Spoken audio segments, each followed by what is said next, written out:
Hello. সেদিনের প্রথম ভিডিওটা দেওয়ার পর অনেকগুলো মেসেজ আমার কাছে ঢুকেছে, অনেক প্রশ্ন এসছে। কিছু কিছু মানুষের প্রশ্ন আমি চ্যাটে উত্তর দিতে পেরেছি, কিছু কিছু মানুষের পারিনি। তাই সারা সপ্তাহ কাজ থাকায় আজ রোববার কয়েকটা প্রশ্নের উত্তর দেওয়ার সুযোগ নিজে খুঁজে নিচ্ছি। বেশ কিছু সঙ্গী তৃণমূলীরা গালাগাল করেছে, মা বাবা তুলে গালাগাল করেছে, সেগুলোকে পাত্তা দিচ্ছি না, কারণ তারা ফেক প্রোফাইল চালিয়েই করেছে। সামনাসামনি এলে খুব একটা অসুবিধা আমার হবে বলে আমার মনে হয় না। তা যাই হোক, কয়েকটা প্রশ্ন আমার ছাত্রদের থেকেও এসছে, অনেক সাধারণ মানুষের থেকে এসছে, তাই সেগুলোর উত্তর দেওয়ার চেষ্টা করছি। প্রথমে সবাই বলেছে, আচ্ছা রামনবমীতে স্যার আপনার তলোয়ার বার করা নিয়ে কি অসুবিধা? মহরমের দিন তো মুসলমানরা তলোয়ার বার করে ঘুরে, তা ঘোরে, আপনি তখন কেন কিছু বলেন না? মহরমের দিন মুসলমানরা ঘোরে, ভালো কথা, তারা নিজেদের গায়ে নিজেদের মারে, নিজেদের রক্ত বার করায়, আর ওটা একটা মাতম বা শোকের অনুষ্ঠান, যেখানে ওরা হাসান হোসেনের মারা যাওয়ার শোক পালন করে। সেটা দেখতে খুব একটা ভালো লাগে তা নয়, বাজেই লাগে। বাচ্চা বাচ্চা ছেলেরা ধর্মের নামে নিজেদের পিঠে ছোড়ার আঘাত মারছে, সেটা খুব একটা কারুরই দৃষ্টিনন্দন লাগে না। কিন্তু তাই বলে আমাদের রামনবমী করতে হবে? তাহলে মুসলমানরা বাকি যা যা করে, মাথায় টুপি পরা, 5 ওয়াক্ত নামাজ পড়া, দাড়ি রাখা, আরো আপনারা জানেন কি কি করে, বউকে বোরখা পরানো, হ্যাঁ সেগুলো একটু করে দেন।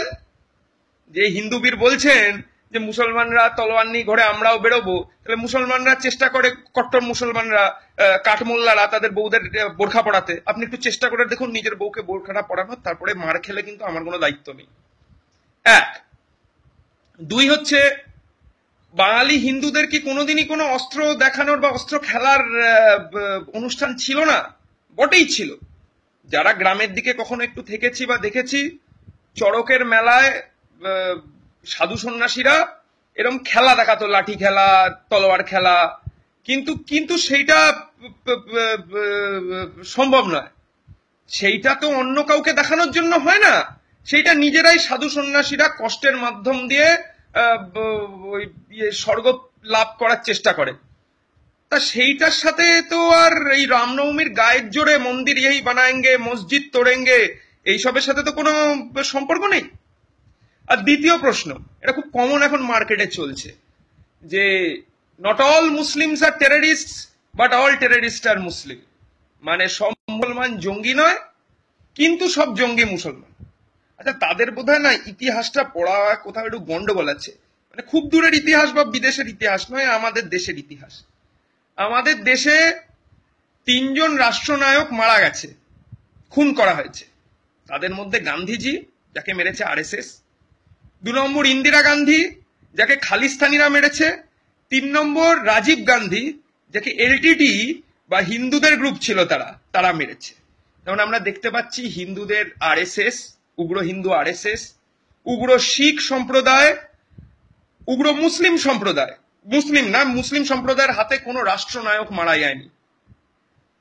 তাহলে শুধু মুসলমানরা জঙ্গি? বাব্বার খালসা, তারপরে এলটিটি, তারপরে আর যত আছে খালসা টাইগার্স, যারা পাঞ্জাবে এতদিন ধরে রক্ত বইয়ে চললো, তারা কি ইসে নয়, জঙ্গি নয়? তাহলে কোথাও বোধহয় তো আপনাদের জঙ্গির ডেফিনেশনটা নিয়ে গন্ডগোল হয়ে যাচ্ছে। মানে যদি হিন্দুরা করে তাহলে সেটা জঙ্গিবাদ নয়, শিখরা করে সেটা জঙ্গিবাদ নয়, খ্রিস্টানরা করে সেটা জঙ্গিবাদ নয়, মুসলমানরা করলেই জঙ্গি। আরে বাবা, জঙ্গি সব ধর্মে আছে। তাই হোলিয়ার দ্যান দাউ অ্যাপ্রোচ, আমার ধর্ম তোমার থেকে ভালো, এটা বন্ধ করুন। ঠিক আছে, এটা বন্ধ করুন। এটাও বোঝার আছে যে 1990 সালের আগে আমরা খুব একটা বোম ব্লাস্টের গল্প শুনতে পাই না। যদি ভালো করে খেয়াল করে দেখবেন, বাবরি মসজিদ ভাঙার পর বোম্বে ব্লাস্ট হয়, তারপর থেকে গোটা ভারতবর্ষে ছড়িয়ে যায় দাঙ্গা। তা বাবরিটা কে ভেঙেছিল ভাই? বাবরিটা কে ভেঙেছিল? বাবরিটা ভাঙার কোনো প্রয়োজন ছিল? 400 বছর আগে যদি বাবর ভুল করেও ওখানে যদি রাম মন্দির থেকেও থাকে, সেটাকে যদি ভেঙে দিয়েও থাকে তাহলে বাবর যা করেছে আজকে তাই করব? এ তো অদ্ভুত ধরনের কথাবার্তা। তাও সেটা নিয়ে ঐতিহাসিকদের দ্বিমত আছে যে ঠিক অযোধ্যার কোন জায়গাটায় রাম মন্দিরটা ছিল কেউ জানে না। এইসব কথাগুলো বলা বন্ধ করুন। আর সবাই বলছে যে দুনিয়া জুড়ে মুসলমানরা জঙ্গিবাদী, সেটারও উত্তর এখানে। 1989-80-তে আফগানিস্তানের কারা তৈরি করলো? মুজাহিদ্দিন। রাশিয়া যখন আফগানিস্তান 60-70-এর দশকে মেয়েরা স্কার্ট পরে ইউনিভার্সিটি যেত, ছেলেরা মেয়েরা একসাথে গিটার বাজিয়ে পিঙ্ক ফ্লয়েডের গান শুনতো, সেরকম ছবি চাইলে আমার কাছে আমি দেখাতে পারি, আমাদের কাছে আছে। তা কে তৈরি করলো জঙ্গিবাদ ওদের ওখানে? কেন 90-এর দশকের পর থেকেই জঙ্গিবাদ গোটা পৃথিবী জুড়ে মাথা নাড়া দিয়ে উঠলো? তার আগে জঙ্গি একটাই ছিল, তার নাম ছিল ইউনাইটেড স্টেটস অফ আমেরিকা। সেই ইউনাইটেড স্টেটস অফ আমেরিকা যারা কিনা একটা হেরে যাওয়া জাপানের ওপর হিরোশিমা নাগাসাকি করলো, যারা ভিয়েতনামে ওগুলো করলো, তাদের ডেফিনেশনে আমরা জঙ্গিবাদ শিখবো, টেরোরিজম শিখবো from America? Please spare me that lecture. আপনারা আরএসএস যারা আছো আর মুসলমানদের মধ্যে যারা জামাতে ইসলামী আছে, ওই কাতার সৌদির দালাল, তারা আমেরিকা আমেরিকা করো ভাই। আমেরিকা আমাদের তৃতীয় বিশ্বের জন্য কিচ্ছু করেনি ধ্বংস ছাড়া, আজকের ডেটেও আমাদেরকে ধ্বংস করে যাচ্ছে। 3, বাংলাদেশি হিন্দুদের জন্য আপনারা কেন কথা বলেন না? আরে বাবা, কেন কথা বলবো না? বাংলাদেশি হিন্দুদের কথা সব থেকে বেশি বলা দরকার বাংলাদেশের যারা যুবক আছে তাদের। বাংলাদেশে যারা আছেন বা যারা ওখান থেকে নিজেদের, আমি তো জানি হিন্দু সংগতির আইটি সেলের সব ছেলেপিলে বাংলাদেশ থেকে আসে বেশ কিছু, সেই বাংলাদেশের নিজেরা লড়ুন না, গড়ে তুলুন না। কেন সেখানে সেকুলার আন্দোলন নেই, শাহবাগ হয়নি? তা সেগুলো আপনারা চোখে দেখতে পান না? শুধু কতিপয় মুসলমান কিছু হিন্দুর ওপর আক্রমণ করলে সেটা দেখতে পান, আর এটা দেখতে পান না যে thousands and thousands of Bengali youth they gather, আর তারপরে তারা দম আছে তাদের যে তারা তাদের পুরনো যারা ছিল দেলওয়ার হোসেন সাইদি এবং যারা যুদ্ধাপরাধী ছিল তাদের ফাঁসিটা দিতে পেরেছে। এই সাহস আমরা এখনো করে উঠতে পারিনি। দয়া করে বুঝুন যে বাংলাদেশে the people of Bangladesh, the youth of Bangladesh are resisting. তাই বলে কি জঙ্গি নেই? আছে, তাদেরকে আটকানো হচ্ছে। এবার কলকাতায় এলে একটা খবর সবাইকে জানানো খুব দরকার, যেটা চারিদিকে ছড়িয়েছে, যে মেটিয়াব্রুজে খিদিরপুরে দাঙ্গা লাগানোর চেষ্টা করেছিল কিছু হনুমানের দল, যেখানে 50% হিন্দু এবং 50% মুসলমান পাশাপাশি বাস করে। খুশির বিষয় এই যে সব চক্রান্তকে ব্যর্থ করে মানুষ মাঠে নেমে পড়ে জঙ্গি ওদেরকে বুঝিয়ে দিয়েছে যে দাঙ্গা এখানে হতে দেওয়া যাবে না, করতে দেওয়া যাবে না। তাই এটা খুব পরিষ্কার করে বোঝার যে আমাদের মধ্যে দাঙ্গার বীজ বপন করা চলবে না। কে কি খায়, কে কি পড়ে, সেটা নিয়ে আমাদের খুব একটা হেডেক নেই। আর সন্ত্রাসবাদের প্রশ্ন যখন হচ্ছে তখন সিলেক্টিভ কেন? এয়ার বোম্বিং শিখেরাও করিয়েছে, এয়ার বোম্বিং ফিদেল কাস্ট্রোকে টার্গেট করে আমেরিকানরাও করিয়েছে। তা সেগুলো সন্ত্রাসবাদ একটা পলিটিক্যাল স্ট্র্যাটেজি, সেটা অনেকেই অনেক সময় ব্যবহার করে। সেইটা নিয়ে এইগুলো কথা কেন? মুসলমানরা বেশি বাচ্চা করে। আচ্ছা, লালু প্রসাদ যাদব কি হিন্দু না মুসলমান? ওনার কটা বাচ্চা? গ্রামাঞ্চলে অনেক হিন্দু এরকম আছেন যারা একাধিক বিয়ে করে এবং একাধিক বাচ্চা রাখে। এটা বুঝতে হবে, এটা ধর্মের সাথে না, এটা শিক্ষার সাথে যুক্ত। যারা অশিক্ষিত, অস্বল্প শিক্ষিত, যাদের ফ্যামিলি প্ল্যানিং এর আইডিয়া নেই, তাদের বেশি বাচ্চা হয়, আর যারা শিক্ষিত তারা করেন না। দেখা যাবে, আপনারই কখনো দেখতে পারবেন টিসিএস এ কাজ করছে কোনো মুসলিম ছেলে যে প্রফেসর, তার 5টা বাচ্চা, এটা কখনো হতে পারে? তাহলে এটার সাথে অর্থনীতির সম্পর্ক আছে, ধর্মের কোনো সম্পর্ক নেই।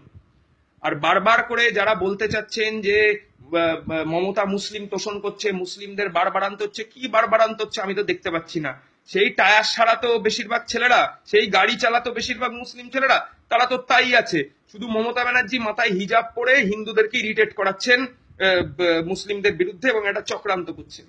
এটা বোঝার আছে যে এই চক্রান্তে আমাদের কোনো লাভ নেই, কারণ টেকনিক্যালি ওই একই বৃন্তে দুটি কুসুম, হিন্দু মুসলমান ওই প্রেমের কথা ভাবের কথা বলছি না। টেকনিক্যালি এমন কোনো জায়গা নেই পশ্চিম বাংলায় যেখানে খুব বড় সংখ্যায় হিন্দু এবং খুব বড় সংখ্যায় মুসলমান পাশাপাশি বাস করে না। কলকাতা শহরের এক প্রান্ত থেকে আরেক প্রান্তে যেতে গেলে এরকম একাধিক জায়গা দেখা যাবে যেখানে হিন্দু মুসলিম পাশাপাশি বাস করে। যদি কোনোভাবে একটা দেশলাই কাঠি এই দাঙ্গার পরে, তাহলে আপনারা কেউ বাঁচবেন না। এটা ইউপি নয়, এটা বিহার নয় যে আলাদা আলাদা গ্রাম জাত ধরে ধরে থাকে, আলাদা আলাদা অঞ্চল জাত ধরে ধরে থাকে, এটাতে এটা নেই। আমরা সবাই পাশাপাশি থাকি। সুতরাং একটু ঠান্ডা মাথায় চিন্তা ভাবনা করুন।